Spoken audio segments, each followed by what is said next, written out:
You know what's weird? The older you get, the more successful people you meet.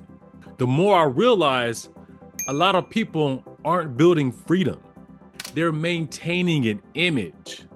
And those are two very different lives. Because maintaining an image is expensive, not just financially.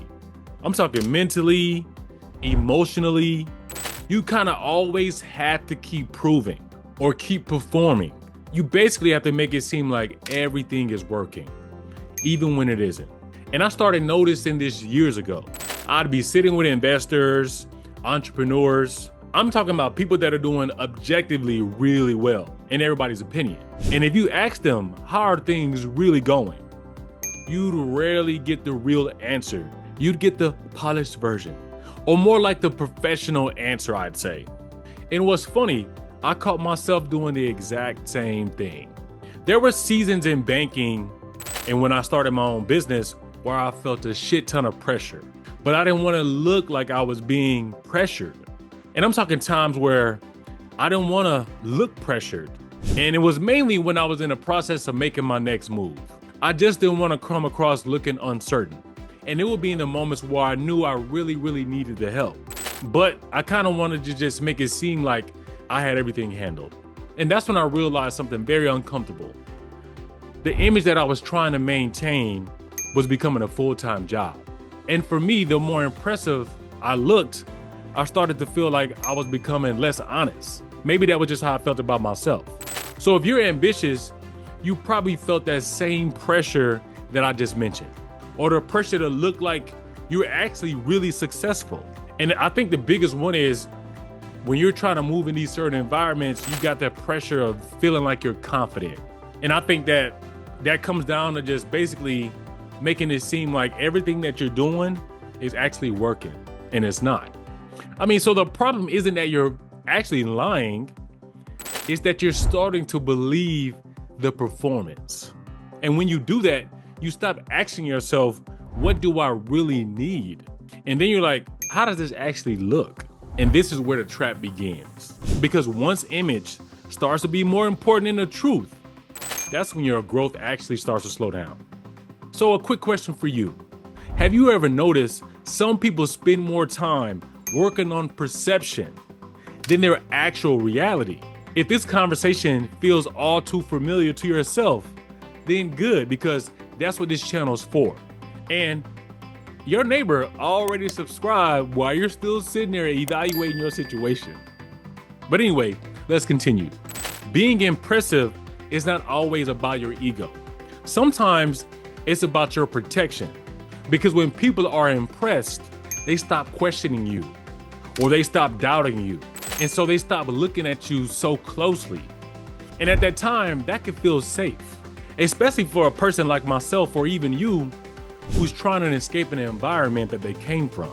So then it takes you into a certain territory where being impressive becomes addictive. You start buying things because they signal success, or you try to make decisions that protect your reputation. And the biggest one, I think, in today's society, you try to do certain things that maintain a particular status. So then eventually you stop asking the main question, is this making my life better? Or does it just make me look successful? Those are two very different questions. So in my mind, I'm thinking, some people say they want peace, but then you go out there and you build a life that requires 12 moving parts and 3 different emergency phone calls just for you to maintain. Every image has a maintenance cost. Every performance has a particular price. So the bigger the image, the bigger the pressure. For me, this is a big one, not for myself, but I've seen people stay committed to certain identities that they've already outgrown. And it's simply because too many people are watching. Because once you've convinced the world that you're somebody, it becomes difficult to admit that you've changed. And that creates what I call the performance tax. That's basically the energy required to maintain a certain image. A lot of people are paying that tax every single fucking day, and they don't even realize it. So when you think about it, some people don't own a luxury lifestyle. That lifestyle owns them. And I know when you heard that, part of you started thinking about somebody or something. And it's not because it's wrong or they're wrong. It's because you already know what I'm talking about and where it's starting to show up in your life or in theirs. And here's the biggest realization. The goal is never to become impressive. The goal is freedom. So somewhere along the way, a lot of people accidentally switch objectives. They started optimizing for appearance or for perception. A big one is, I think, for admiration, but they should have been optimizing for peace. But they should have been optimizing for autonomy. And once that happens, a lot of people end up being trapped in their own success, because now every decision has to protect that image that you created. And protecting that image slowly replaces building a life that you want. It's amazing how some people say they want freedom and peace, but they refuse to disappoint people they never even met. So the real cost, it isn't money. It's honesty, authenticity, flexibility in your lifestyle. I think the biggest one is not being able to admit that you don't want to just do it anymore, or that you don't like this version of success that you currently have. And that's fine. I think the biggest cost is people thinking they can't change direction because everybody's expecting you to keep going forward. And that's why so many people stay trapped. Not because they can't leave, but because leaving will require you explaining something to yourself and then other people. And explaining yourself to someone else or even to your own self is more uncomfortable than you staying stuck in a situation that you don't want to be in. So over the next 48 hours, I always make you guys ask yourself questions. So I want you to ask yourself 4 questions. What am I maintaining? Who am I trying to impress? What part of my life feels heavier than it should? And if nobody judged me, what would I stop doing immediately?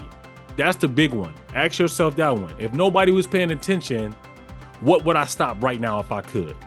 So don't answer it with logic. Answer it with honesty. And when you do that, that's when you will find out where the truth really lives. The strongest people that I've ever met weren't the most impressive. They were the most free. Free to change, free to pivot, free to basically tell the fucking truth. They had the freedom to outgrow an old version of themselves. Because freedom isn't built by managing perception. Freedom is built on reducing dependency of it. So eventually, every single high performer is gonna face the same question. Do you wanna feel impressive or be impressive, or do you wanna be free? Because those paths start together. But you know what? They don't end in the same place. If this episode resonated with you, go watch The Prison of Proving Yourself. Because a lot of what we talked about today, it started there. The need to be impressive usually starts with the need for you to have to prove. And if you haven't seen that episode yet, it'll probably explain some things about your life you never quite understood before. So take a look at the video. And if this conversation hit a little too close to home, subscribe, because in the next video of the Version That Survived series, The Mask That Made You, we're gonna talk about the version of yourself that has helped you survive, help you succeed, help you get respect, but how slowly that became something you can no longer take off. And for a lot of people, that's where the real work begins. See you guys in the next episode. Take care. Have you ever noticed the more successful people become, the harder it is for them to be honest?